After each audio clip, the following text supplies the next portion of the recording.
it's like, yo, a lot of things happen I didn't like. But really, besides the fact that how she got treated by men her whole life, which killed her ultimately, is how everyone just didn't give. Everyone looked the other way. My point is everyone keeps looking the other way. Period. Everyone has all these morals and principles, but when it behooves them, they look the other way, and I'm not cool with that. The test of honor isn't convenient, you know?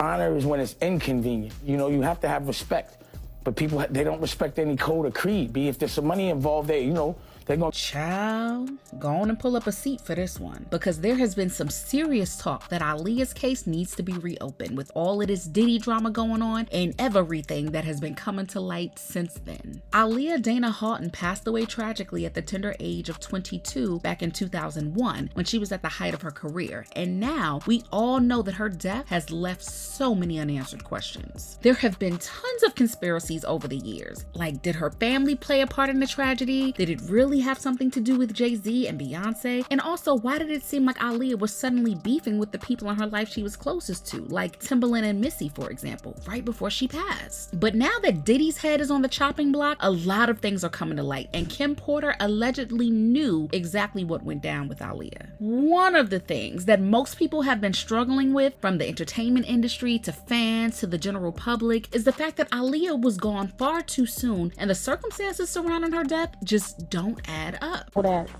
That was a murder. You know what I'm saying? That was a spiritual murder, whether people know it or not. Because God don't kill people.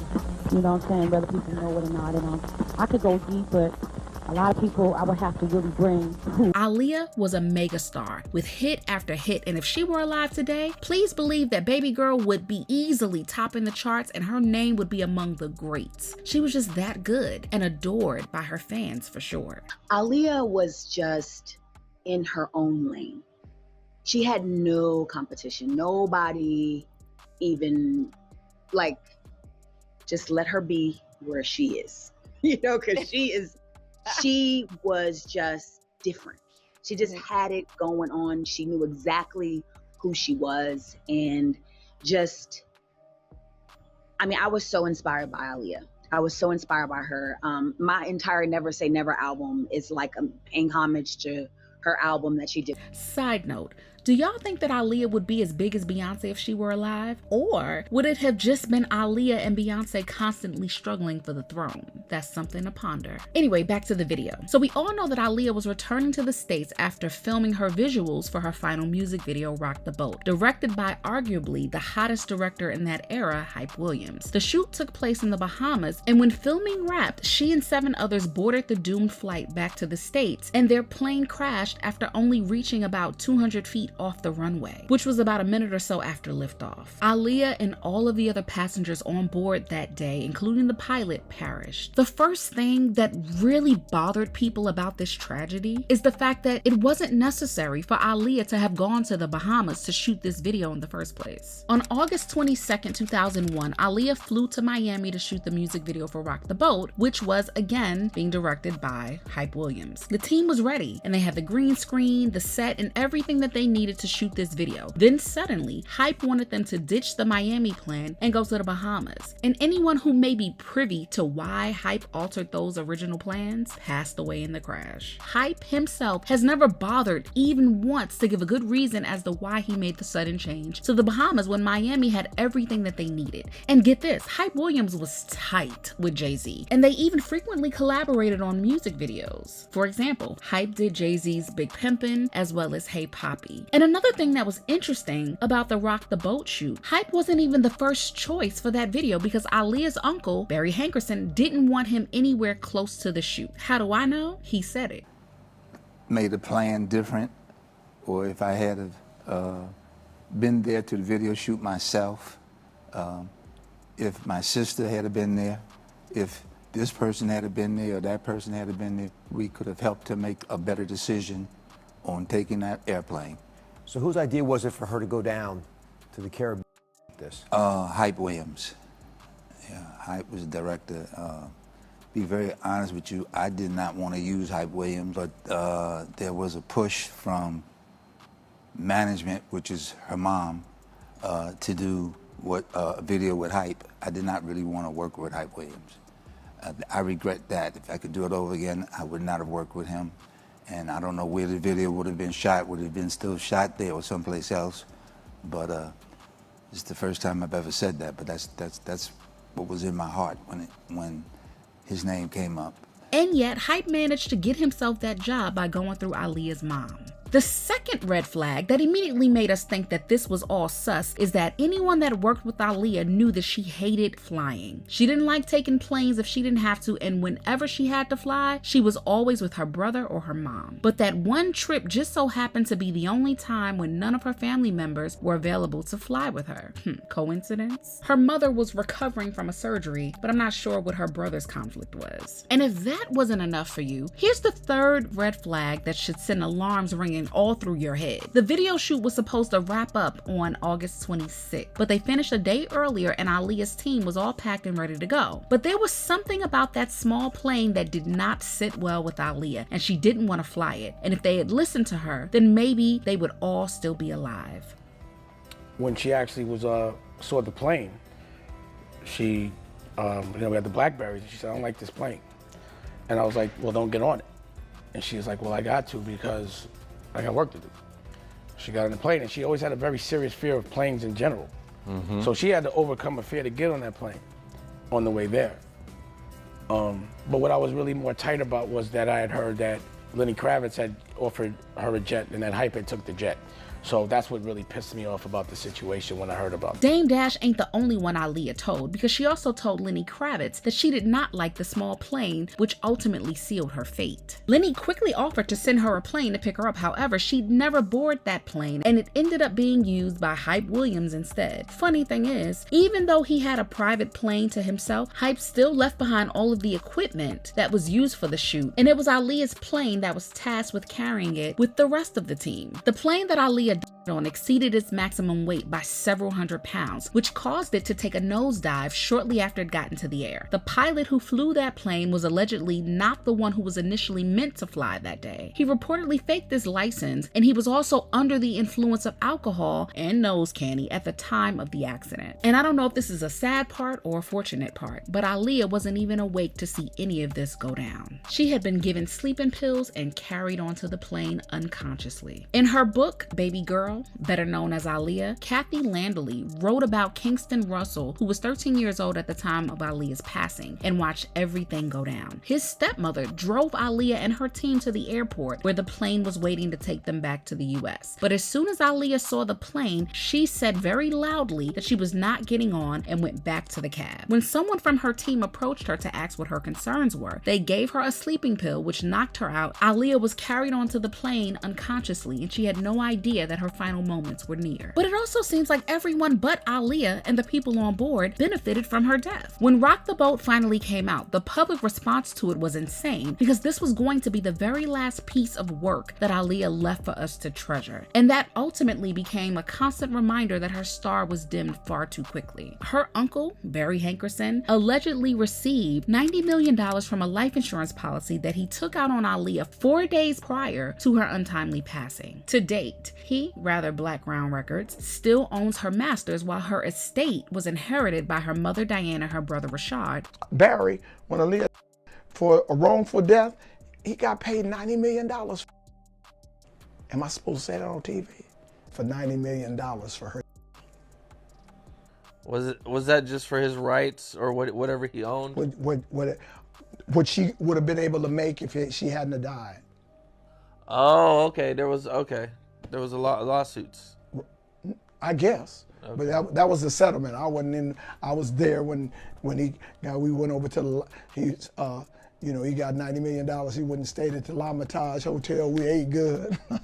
Now think about this. For 20 years, Aaliyah's first album, Age Ain't Nothing But a Number, which was written and produced by R. Kelly, with the exception of At Your Best You Are Loved, which is a Isley Brothers cover, was the only one of Aaliyah's albums that was available for streaming for so many years. Why? Well, Sony Music owns the rights to that album, which was a part of a package deal when they acquired Jive Records. So Sony allegedly cared more about making their money. Aaliyah Aaliyah's memory and legacy in the hearts of her fans has always remained consistent over the decades that she's been gone. And that is the result of a lasting impact of exactly how special she was. She was like the darling of the industry and dubbed the Princess of R&B, and her fans are incredibly protective of that coveted title on behalf of her. Fans and media alike have done their best over the years to keep her memory and influence alive, even in the midst of feeling deprived of access to her catalog. For years, fans have spoken out and complained and begged to the powers that be to have compassion to allow us digital access to her music. And in lieu of streaming, fans would repurchase her CDs just to have access to her music, and they would hope that the funds would go to supporting her surviving family members. Even though it was never clear whether her family or the record label or a combination of the two were preventing her music from being streamed or used in other capacities. Even though the music is available to stream now, baby, it didn't come without a price, because it came at the cost of continued division between the record label and Aaliyah's estate for a, quote, gross lack of transparency, end quote, on the part of Aaliyah's uncle, who is the owner of Black Ground Records. According to her estate, which consists of her mom and brother, because her father Michael passed away in 2012, Aaliyah's estate claimed that it hasn't been receiving the fair amount that her catalog has actually earned, because they allegedly have not received a true depiction of Black Ground's records pertaining to Aaliyah's sales. And they also accused Barry Hankerson of, quote, shadowy tactics of deception in connection with unauthorized projects, end quote. Or basically, they said he was making money off Aaliyah in ways that her immediate family did not consent to. But most painful are the unauthorized movies that have been made to focus on Aaliyah's inappropriate relationship with her former mentor and now known pedophile, R. Kelly.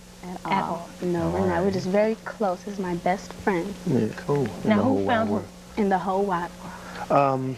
It's insane that nobody thought it was weird that a 15-year-old Aaliyah was out here twinning with a 27-year-old man calling him her bestie. Child, the 90s was really the Wild West. And it doesn't end there. Back in the early 2000s, the co-Rockefeller founders, Dame Dash and Jay Z, were both feeling Aaliyah, unbeknownst to each other. But Dame secured her heart, which was allegedly a massive blow to Jay Z's ego, because we learned later on how much he was really into her. Now, since he couldn't get Aaliyah to be his girl, Jay chose Beyonce to be his queen. And that would allegedly set the wheels in motion to make sure that B's star was way brighter than Aaliyah's. Now, B was already on the scene making history with Destiny's Child as one of the most poppin' girl groups of all time. But apparently, B's team was having a hard time making her the breakout star that they really wanted her to be. And child, if you ask Jaguar right, Jay Z allegedly used his close relationship with Hype Williams to fly her out of the States and away from any family that would have looked out for her and had more sense than to carry her onto an overloaded plane unconsciously and make her go against one of her biggest fears. Allegedly. That's not my words, that's what Jaguar said. Now, word on the street is Beyonce allegedly knew what was up and didn't try to change Jay-Z's mind, even though she and Aaliyah were tight. And Aaliyah was one of the first celebs to really embrace Destiny's Child. Even though B led most of the songs in Destiny's Child, everyone believes that the group was basically created to launch Beyonce's career. B didn't release any solo music until after Aaliyah's,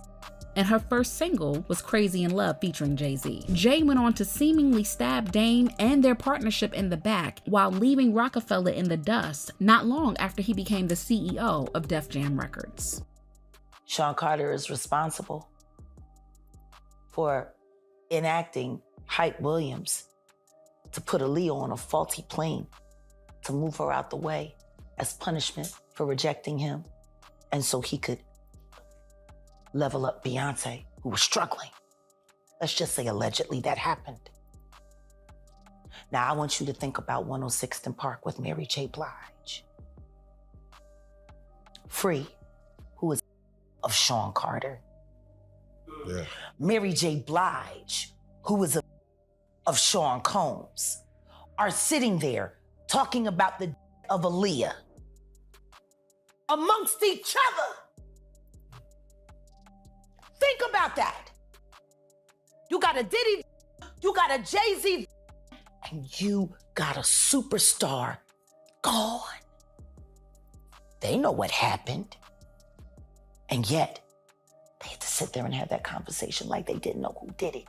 Someone said, quote, "I really do believe that Beyonce wouldn't be as big as she is today if Aaliyah were still here," end quote. And another, quote, "She'll be vindicated one day when we're all old and dried up. She's been done wrong, manipulated, and used for profit since the day she passed by those closest to her," end quote. And Miss Ashanti was definitely propped up big time after Aaliyah's death. And both Aaliyah and Ashanti were reportedly signed to Jive Records around the mid-90s, but Aaliyah received more promotion. And baby, this is no shade towards Ashanti because she definitely came into the music scene swinging with hit after hit, her own music or songs that she even wrote or sang backup on, or even uncredited ad-libs for artists including J-Lo. But to be honest, when she popped up, it almost seemed like she was being positioned to try to fill the void left by Aaliyah in the R&B world. And while we do appreciate Ashanti, she is the princess of Long Island, not the princess of R&B. And there will never be a comparison due to the impact that Aaliyah had on all of us. It's really just best to appreciate them individually. And Timbaland, who worked with Aaliyah on some of her biggest songs, was rewarded handsomely and given enough incentive to work with Jay Z. Everyone just ended up attempting to mimic Aaliyah's style and blueprint with the help of Missy and Timbaland. A huge example of that was R&B singer Ciara. The similarities are crazy, from her look, her dancing, and even the tone of her voice. Now that Diddy's freak-offs and criminal enterprise are all over the net, fans couldn't help bringing Aaliyah back into this, especially when you look at that picture from Diddy's white party in the early 2000s. Unfortunately, the adults in Aaliyah's life really failed her because they exposed her and made her more vulnerable to all of these powerful players in these dangerous circles. She was introduced to environments that were not designed to protect her the way that she should have been protected, especially while she was still an impressionable child. And since Diddy and R. Kelly were such good friends in the early 2000s, fans are wondering if Aaliyah faced some of the same abuse